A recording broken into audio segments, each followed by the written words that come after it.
Viva! Professor José Pacheco, professor, fundador da Escola da Ponte, escritor de livros sobre a educação, chama-lhe dicionários, teve a generosidade de partilhar comigo um desses livros que é um dicionário sobre valores e também dois outros dicionários. Um é sobre os absurdos da educação e um outro sobre as utopias da educação. Acho que são bons temas de conversa para este nosso episódio de podcast. Professor, pergunto-lhe, o que é que está a acontecer à nossa escola? O que é que está a acontecer, em particular, à escola pública portuguesa? Então, boa tarde. Eu acho que não se está a acontecer, está a deixar de acontecer, não é? Aquilo que o Almada Negreiros dizia já em 1915, que todos os tratados que visavam salvar o mundo estavam escritos, só faltava salvar o mundo. Na educação é a mesma história. Desde meados da década de 60, todos os tratados que visam salvar a educação já estavam escritos, faltava salvar a educação. E eu, que estou com 72 anos e 55 anos de educador, eu não consegui também salvar a educação. Portanto, o que está a acontecer com a educação? Nada. Infelizmente, nada. Mas está a acontecer algo se considerarmos uma outra educação. Não é? Porque aquela que nós temos, sobretudo a educação escolar, é uma educação que nasce no século XVIII, XIX, não é? Que não faz sentido. Portanto, eu que vivi como professor de escola pública os últimos 50 e tal anos, eu considero que foram anos perdidos. Convidaram-me para fazer um programa, uma programação de comemoração dos 50 anos da Revolução de Abril, no campo da educação. Eu respondi que nada aconteceu e, portanto, não há nada que comemorar. Eu sei que há pessoas que dizem que agora tem muito mais gente nas escolas, que as escolas têm melhores condições materiais, que o índice de analfabetismo baixou. Tudo isso eu considero, enfim, desculpa de mau pagador. E agora que temos, porque quando eu digo isto, é porque o que está na Constituição da República é que a educação é um direito de todos, é um direito subjetivo. Mas que eu saiba, ainda há muita reprovação, há muitos centros de explicações, há muita falta de aprendizagem. E, portanto, a Constituição não está a ser cumprida. Quer dizer, professor, quando me está a dizer que quando nós olhamos para a existência de centros de explicação ou de níveis de reprovação tão elevados, estou a pensar na matemática, por exemplo, significa que isso em si mesmo é para si um falhanço do processo educativo? Também, mas aquilo de que eu costumo falar é de uma educação integral, que passa pela aprendizagem matemática. Eu tenho um filho que é professor de matemática, portanto, passa pelo currículo, que não é esse que aí está. O currículo, se quiseres, conversaremos, é tridimensional. Passa por consideração do domínio socioafetivo, socioemocional, tudo isso junto, numa educação integral, humanizadora, que é disso que se trata, e isso eu não vejo. Mesmo a Escola da Ponte, ela tem 47 anos, não é uma jovem, tem 47 anos. É uma das escolas mais conhecidas no mundo. Eu tenho mais de uma centena de livros publicados, nenhum está publicado em Portugal, estão publicados em várias línguas, em vários países. Só no Brasil tenho perto de 100 livros publicados. E o que eu escrevo é que a Ponte provou a possibilidade de mudança. A partir daí, promoveu alguma inovação, mas imediatamente cristalizou. Então, quando eu escuto algumas vozes que ocultam essa realidade da falência da escola pública, quando um aluno é excluído, quando um aluno não aprende, é reprovado, quando um aluno vai para um centro de explicações, É a falência do sistema. Então, aquilo que eu pugno, que eu procuro ajudar a fazer, e em vários países, é exatamente uma escola com outras características, que não essas que aí estão. Agora, têm aparecido aí uns projetos megalómanos, caríssimos, já no particular, e que são engodo, porque não é mais do que aquilo que se faz noutro lugar, mas tem piscina, tem internet, tem etc. Então, resumindo, não sou pessimista, mas também não sou otimista. Sou esperançoso. Espero ainda ver, por isso é que eu mando cartas para os meus netos, espero ainda ver no meu tempo essa tal educação familiar, social e escolar que as crianças, os jovens, os adultos merecem e que não acontece. Falou-me da Escola da Ponte, criou essa escola em 1976. Que escola é essa? Que princípios tinha a Escola da Ponte e tem a Escola da Ponte desse vislumbre da nova educação? Nós tivemos muitos visitantes, muitas teses de doutoramento, mestrados lá foram feitos, enfim. E o que as pessoas diziam quando faziam uma visita é: não tem sala de aula, não tem turma, não tem aula, não tem teste, não tem diretor. Eu ficava a olhar para elas e perguntava: por que é que dizem o que não tem? Por que não dizem o que têm?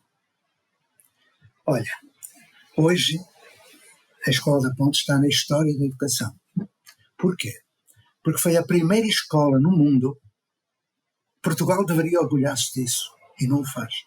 Foi a primeira escola no mundo a passar do centro no professor para o centro no aluno, do paradigma da instrução para o paradigma da aprendizagem. A primeira, embora no Jardim de Infância Reggio Emília tivesse feito isso 10 anos antes, mas era no Jardim de Infância. Nós foi no ensino básico. Foi a primeira vez. E o que é que a escola tem? Não digam que não tem. O que é que ela tem? Tem o direito à educação, como todos. É essa a diferença. Quando Jorge Sampaio visitou a escola, no final da década de 90, ele se emocionou muito, ele e a esposa. E ficou dentro da escola, dispensando a presença da televisão, da rádio, dos jornais, conversando com os jovens. E eu nem vou dizer o que ele disse, vou só finalizar esta referência ao Jorge Sampaio com a participação dele na Assembleia de Escola. Ele chorava como uma Madalena, de emoção, e dizia: quem dera que os nossos deputados viessem ver esta Assembleia. E ergueu o braço e disse: e mantendo durante a vossa vida toda o braço levantado. Eles pedem a palavra, eles escutam, eles são cidadãos. Não há uma aula de educação para a cidadania. Há uma escola onde se aprende cidadania, no exercício de cidadania. É uma outra forma, mas repara, a Ponte está atrasada, porque passou para o centro no aluno. Mas hoje, no Brasil, na Argentina, no Chile e noutros lugares, sobretudo na América Latina, eu trabalho com o centro sem centro. O centro não é o professor, nem é o aluno. O centro é a relação. É a relação que não é apenas cognitiva, é afetiva, emocional, estética, ética, espiritual até. E aí nós temos que criar um ambiente educacional de aprendizagem, a que eu chamo novas construções sociais de aprendizagem, em que a educação efetivamente acontece integralmente. E isso está a acontecer aqui, na América do Sul. O Agostinho da Silva esteve aqui 25 anos. E um dia fui visitar a cátedra Agostinho da Silva, encontrei uns manuscritos, e num deles ele dizia o seguinte: Portugal desembarcou na África, século XVI, não é?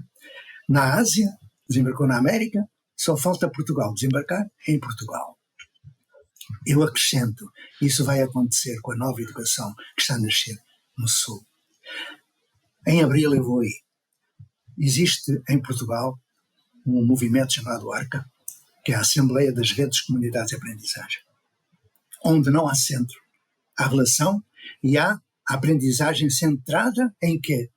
No sentido, no significado. Então, o que vai acontecer em abril é o abril da educação. São centenas de educadores, professores, pais, Olha, o João Costa e o António Leite, que eu conheço bem, também poderiam participar se não fossem embora agora. Então, nós vamos fazer um movimento de integração, de religar, está tudo separado, cartesianamente separado.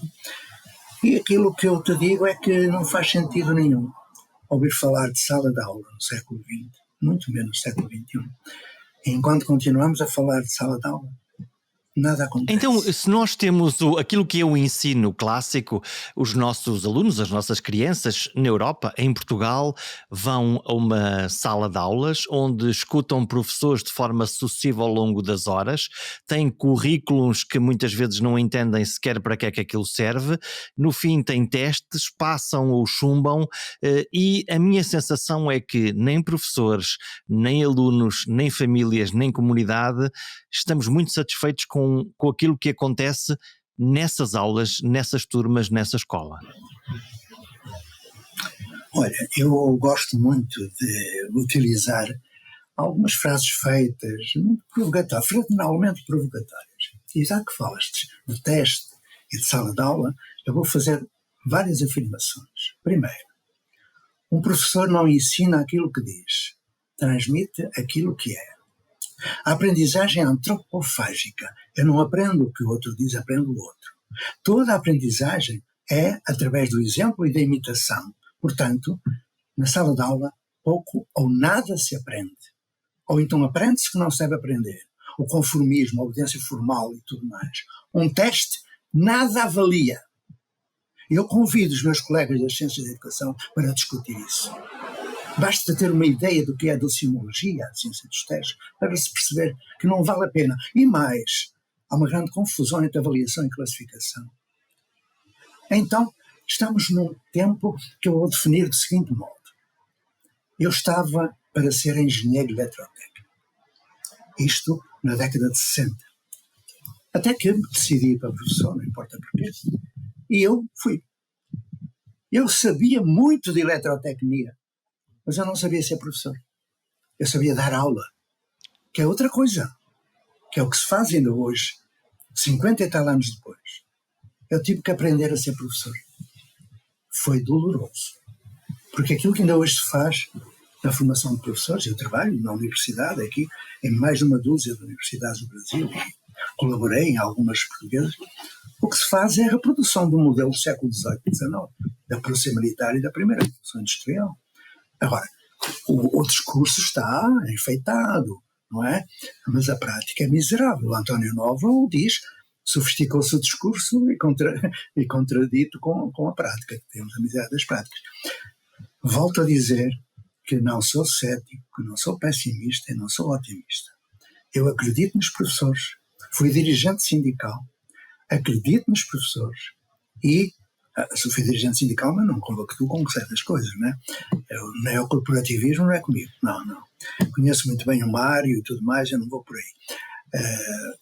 Então, se quiseres em abril acompanhar algo que vai realmente valer a pena fazer, que é uma nova construção social da aprendizagem e educação, em que Portugal, de novo, 47 anos depois da Escola da Ponte, vai mostrar ao mundo, né, como diria o nosso Agostinho da Silva, né, vai desembarcar em Portugal essa nova educação.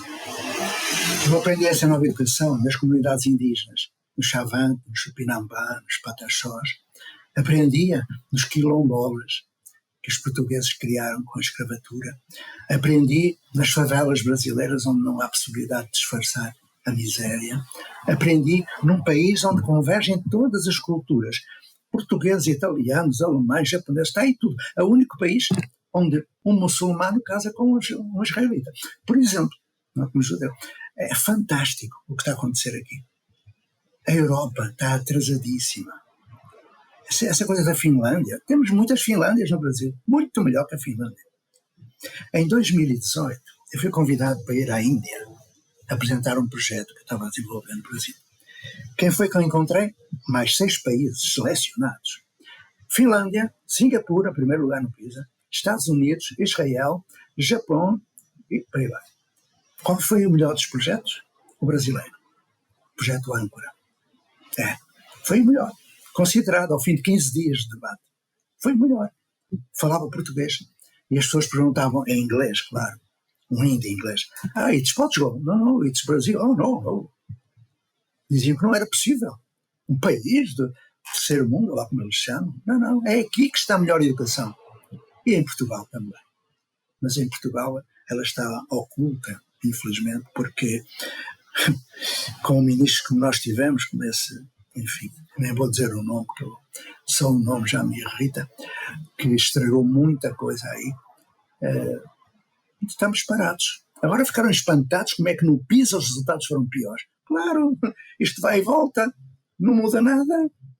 Como é que hão de melhorar? Melhoram, é pior, melhoram, pioram. Porque a escola é esta que temos e não aquela que... Então, e o que é que acha que está a acontecer para que, tendo esse olhar sobre aquilo que se passa na escola, não estejamos a mudar ou a corrigir a maneira como estamos a fazer, sendo que o professor me anuncia que a partir de abril traz ar novo para a forma de educação e para ver se conseguimos fazer algumas coisas em Portugal. Fazer o quê exatamente? Eu não vou levar o ar novo, até porque eu gosto mais deste ar tropical, mas vou aí.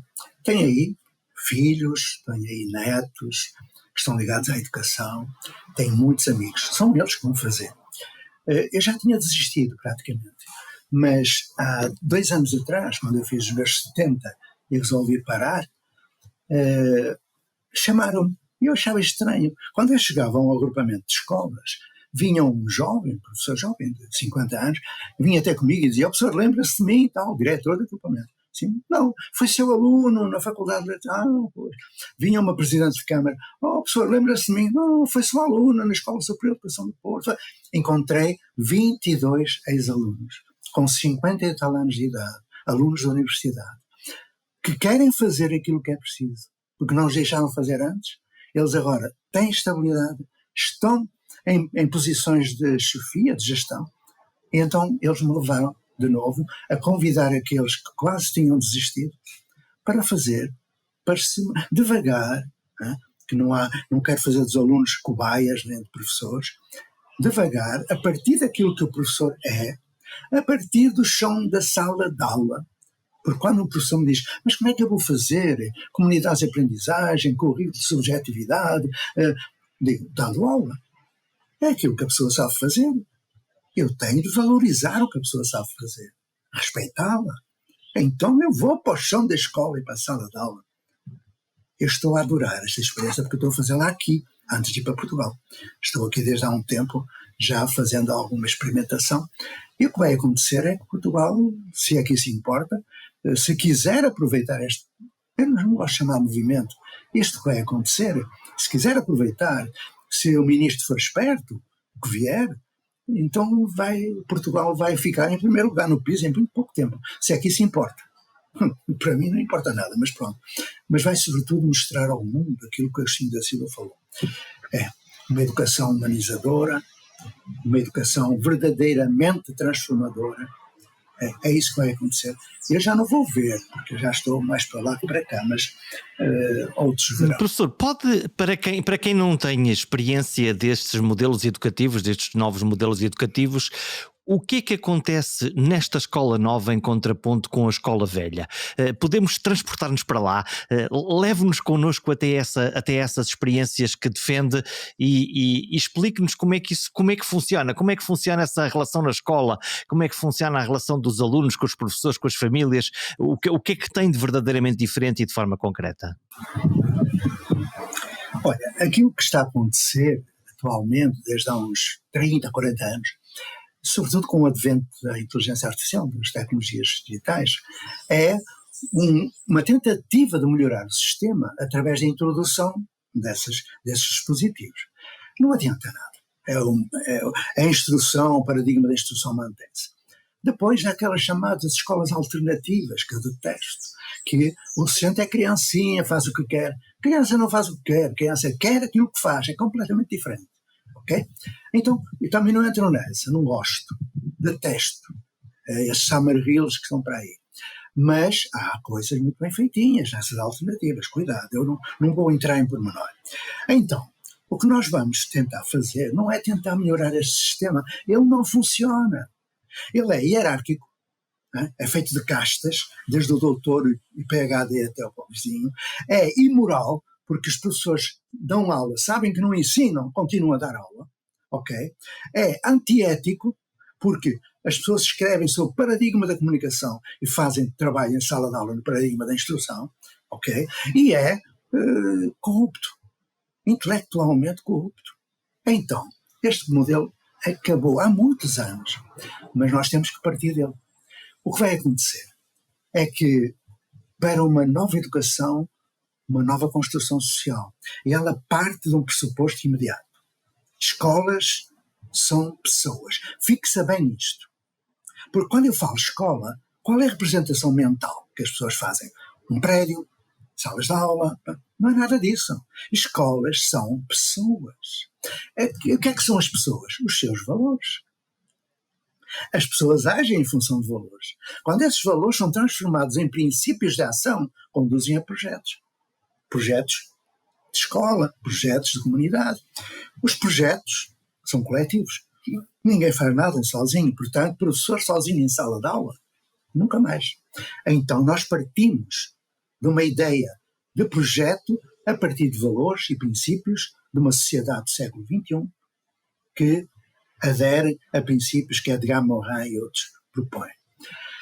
A partir daí, são muitas as formas de desenvolvimento. O que eu te posso dizer? Trabalhamos com as crianças, os jovens e os adultos, sem ciclo, sem ano, sem livro didático, sem turma, sem ano letivo, sem porcaria nenhuma, que isso não faz sentido nenhum. Eu convido os cientistas da educação a conversar sobre isso, se quiserem. Ok? Porque há um bocadinho tu disseste uma coisa que eu gosto de observar. A minha opinião. Eu não tenho direito a dar opinião. Eu não tenho direito a dar opinião, porque eu sou formado em ciências da educação. Eu tenho que fazer afirmações e fundamentá-las na lei e na ciência. Uma ciência prudente. Peço desculpa desta pseudo-arrogância. Então, nós vamos partir da iniciativa local, fazendo aquilo que se chama uma... Eu tenho medo de começar a dar designações, mas é um círculo de aprendizagem que reúne gente de todas as idades. Porque não há uma idade para aprender a ler, nem uma idade para ir para a escola.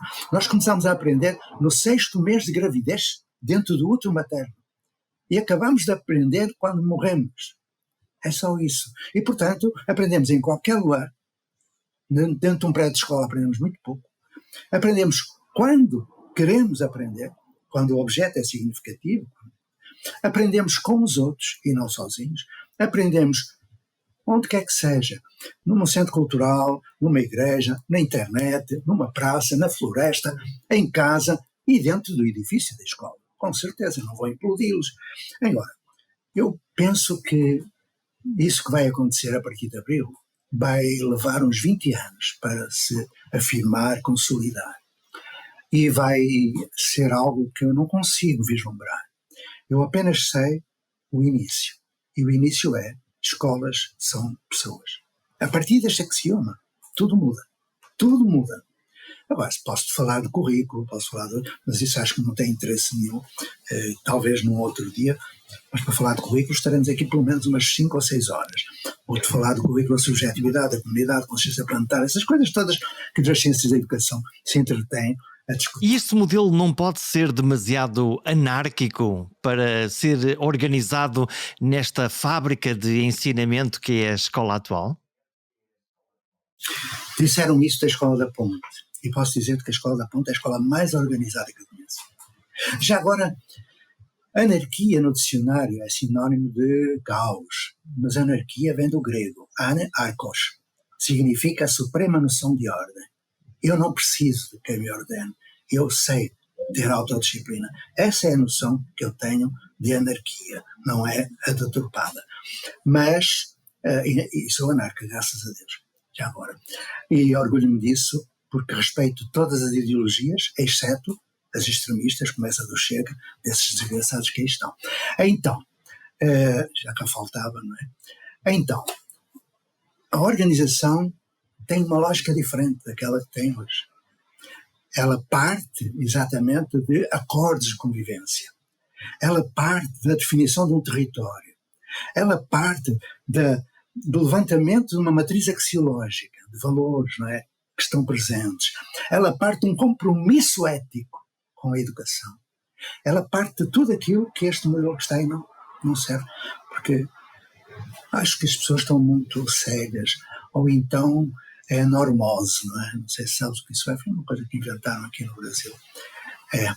Mas não me deixes a falar sozinho, diz lá se tem mais alguma coisinha para perguntar. Claro que quero perguntar, quero saber que professores é que o marcaram e porquê? Fundamentalmente mais do que a pessoa, o que é que foram esses mestres que no fundo despertaram dentro de si essa curiosidade, essa fome e essa vontade de aprendizagem, numa aprendizagem que me parece muito mais comunitária do que propriamente formal? É comunitária, é pessoal, é social, é universal, ela é tudo. Mas eu tenho várias referências. A primeira é o professor da instrução primária, uma besta, chamada Vasconcelos, paz à sua alma, que nos tratava como cachorros, dava-nos pontapés, cabeça contra o quadro, etc. Eu aprendi uma coisa com ele, que foi odiar. E, portanto, tentei esquecê-lo. E tive muita sorte, quando em 1960 eu fui apanhado como melhor aluno da 4ª classe para um projeto da OCDE e tive acesso àquilo que eu nunca teria. E os meus colegas, era uma turma de 67 alunos, só um saiu, o resto foi tudo para serralheiro, para trolha, para tudo mais. E eu fui para eletrotecnia, passando pela formação profissional de eletricista, tenho carteira profissional, para ganhar a vida e poder pagar estudos. Então, quando eu chego aos 10 aninhos, 9 para 10, à escola Gomes Teixeira, no Porto, eu encontro esse projeto. E a primeira aula foi de um padre, religião moral católica, Padre Lima, extraordinário homem. Ele entra, olha para nós, crianças a tremer de frio, descalças, cheias de piolho. Eu era da Ilha dos Tigres, com a Ilha de São Vítor, com a Ilha de Miragaia e tudo mais, éramos os pobrezinhos do lugar. E ele olha para nós e diz: o que é que tu queres saber? Perguntou-me. Eu disse: eu quero saber o que era a Rua da Vitória antes da Rua da Vitória. Ah, é? Vem cá. Escreveu uma coisa num papel e diz: vai à biblioteca, voltas daqui por meia hora e vais-me dizer a resposta. Eu fui. Eu recebi todos os prémios de leitor dos anos em que trabalhei e estudei, porque ele me ensinou que tudo parte de uma pergunta: o que é que tu queres saber? O que é que tu queres ser? Não é o que queres ser quando for grande. Isso é um insulto. Criança não vai ser. Mas o que é que tu queres ser? O que é que tu queres fazer? O que é que tu queres saber? Depois, quando eu passei para a industrial, encontrei um homem chamado Pedro Homem de Melo. Meu professor durante 3 anos. Língua portuguesa e História Universal.